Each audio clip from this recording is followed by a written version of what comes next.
So a few years ago, my father passed away, and one of the routine things my father and I would do, we would go out and go shopping at local hardware or Tractor Supplies, Harbor Freight, whatever, just to see what deals there were out there.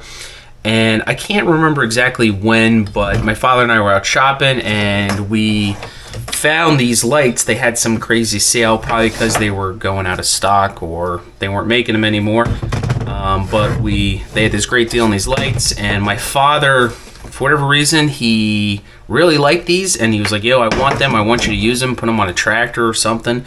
So he bought them, didn't really pay much for them, and I've been holding on to them ever since for some reason. I haven't decided what to use them for, and I finally said, you know what, let's put them on my truck. I love my truck. I love my dad. Might as well have him be part of my truck. So thanks, Dad. So I have two of these tiny lights, we'll call them, and then I have two of these bigger lights. You see you have 2 bulbs and 4 bulbs. These are LEDs. LEDs are the way to go. They're the thing in the future. And I have no clue how bright these are, and I have no clue what the wattage is. Literally, I don't know anything about these. I opened these up years ago, and I put them on my shelf and forgot about them. So I'm going to try and look these up to see what the wattage is so that I'm using the appropriate wiring and stuff. But I figured, you know what, let's hook a battery up to them and test to see how bright they are. So I'll bring you outside and let's take a look and see how bright these are. Alright, so let's first test this little guy.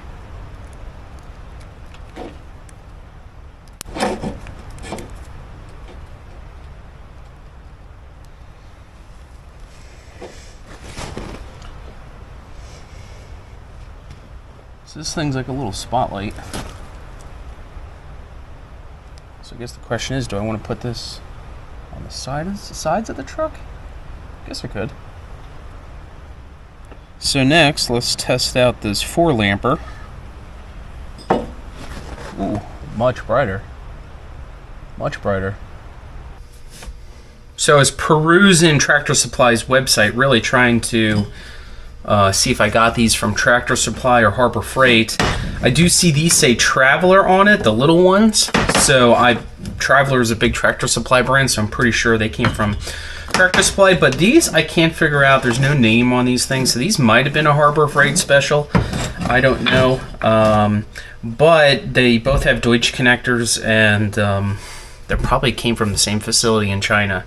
So I was really looking to understand what the specs are on these lights. Like I wanted to know like how much, what's the power draw on these lights, so that way I know I have the appropriate wiring.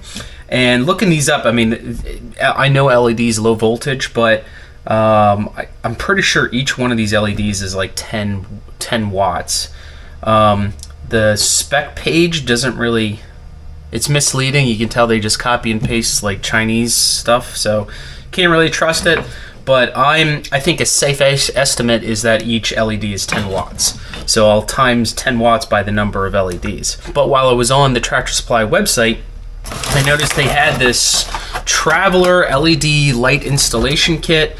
It comes with a switch, which I'm going to need. It comes with a fuse, which I need, and it comes with this relay and a Deutsch connector, one Deutsch connector. And it says LED installation harness, easy to install, heavy duty 40 amp relay for multi-light installation. 40 amp, that's a lot of amps, and the wiring on this thing will not support 40 amps, so that is misleading. And then weatherproof Deutsch connector.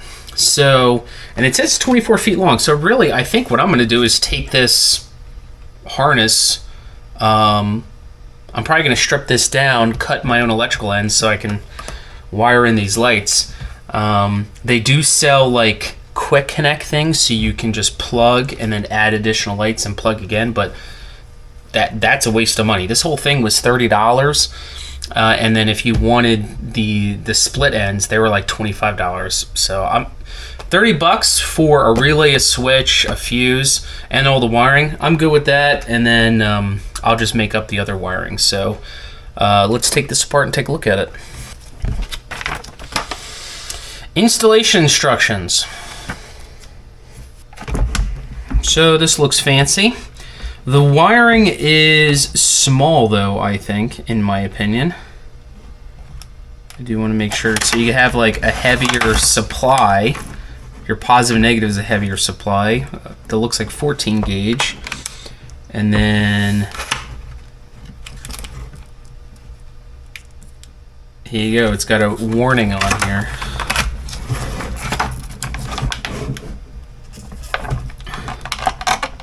So you can go 9 to 60 volts and then 0 to 13 amps. So that's what the warning label says on here. So the wiring is only good for 13 amps. Now, 12 gauge is good for 20 amps. 14 gauge is good for 15 amps. So what is this, a hybrid of 14 and 16? I don't know. Made in China, hell yeah.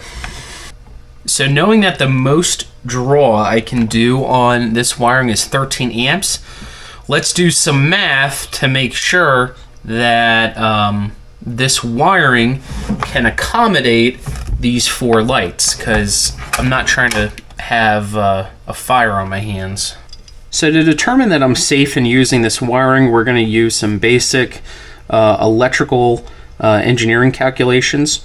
So we're going to use the power equation. So the power equation is power, which is watts, is equal to voltage V times current I.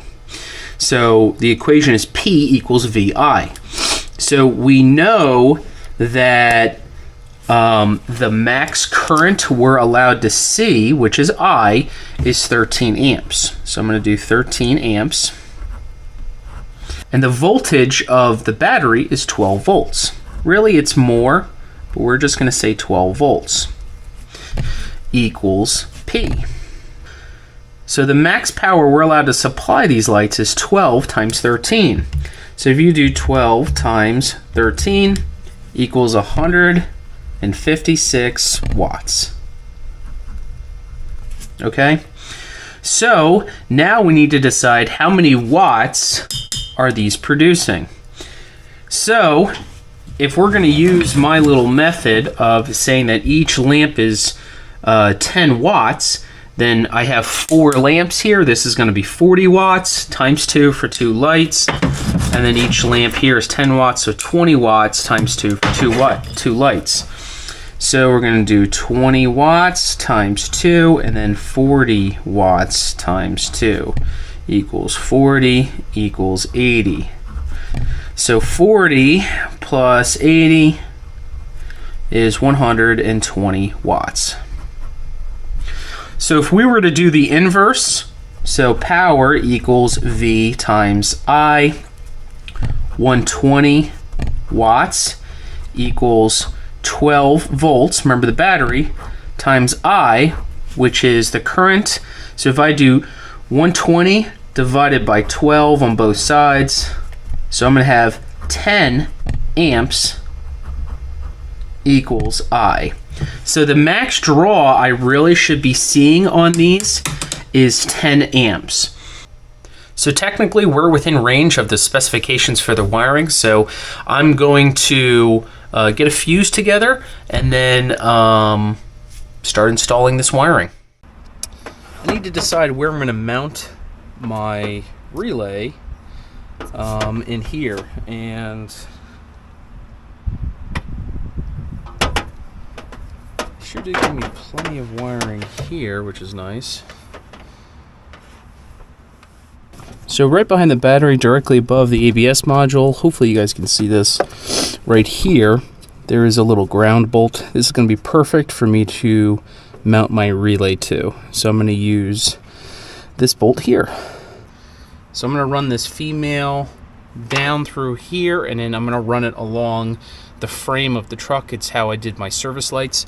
So I'm going to fish this down there, and then I'll zip it back to the flatbed.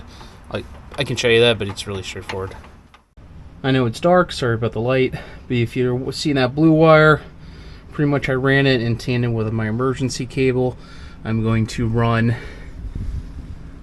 the lights for the bed the exact same way. Now, the package says 24 feet. I think that's bullshit. So they advertise that I got 24 feet of length. Well, that's completely fucking wrong, and I'm going to say I got 12 feet of length. I think you have 24 feet in total, maybe. Anyway, the cord stops here, so I need to bring it all the way up here. That's okay. I'm just going to make my own harness after I install the lights. Before I install the lights, I got to get this cute little switch inside the truck. So let's go through the firewall. Hopefully you guys can see that okay. I already have a little access port where I ran my emergency lights. I'm going to follow the same thing.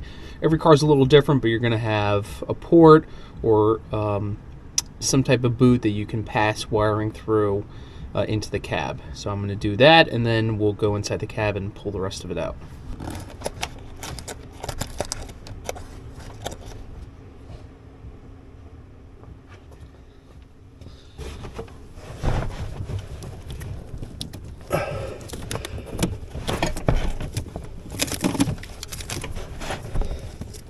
There we go. We got the switch. So let's pull this in a little bit so we got a little bit of length. I'm probably gonna leave the rest of it under the hood. But now let's figure out where we're gonna mount this thing. Let's pull down this access panel.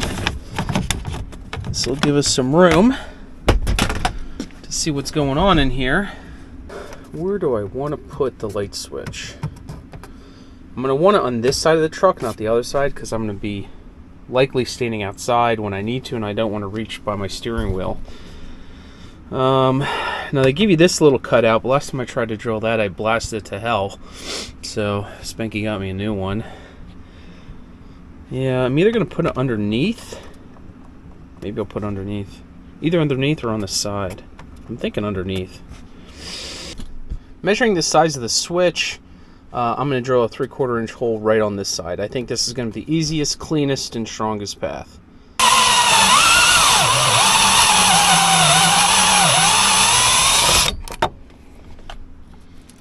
Let's do some test fitting, see what that does.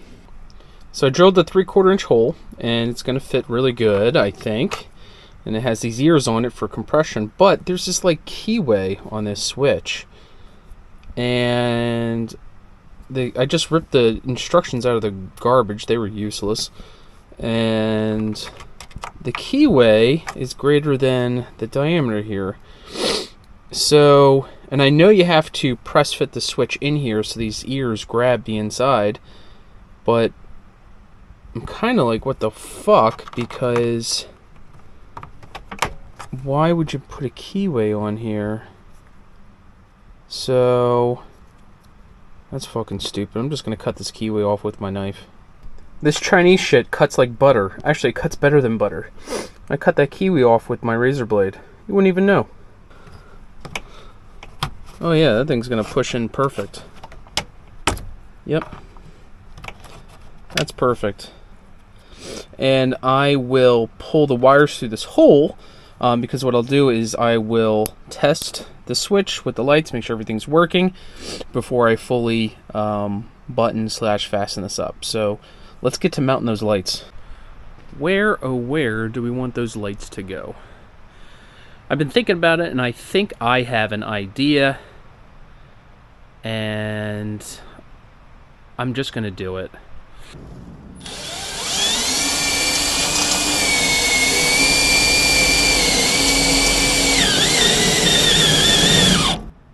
Well, does that look stupid? Too late now. I want that washer. Alright, let's do that. So I made up these wiring harnesses for the lights. What I did is I took the female connections that they provided and I tied these two together for the right side. Then I tied these two together for the left side.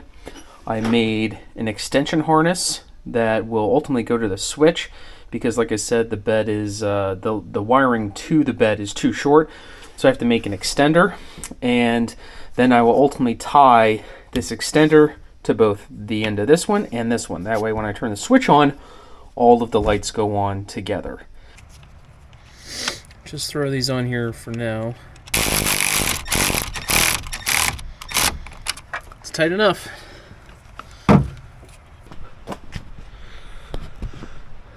Okay, let's flip that switch. Well, that's a good sign. All the lights are on. Cool. All right. Obviously it's too light out to tell what's right, but I am going to button up the wiring, head into work, and then later tonight I'll test out to see how if I got to make any adjustments. Cold, snowy. Got one street light on the whole fucking street. So let's see what the lighting situation's like. Put you there as I hit the button.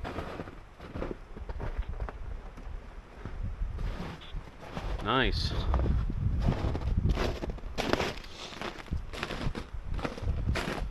I should actually stand here, work, and see what the hell I'm doing.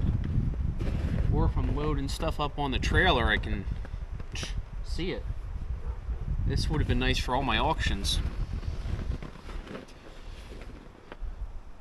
So these lights are probably overkill, but, you know, look how bright they make everything, you know? I can see everything while I'm working in the dark.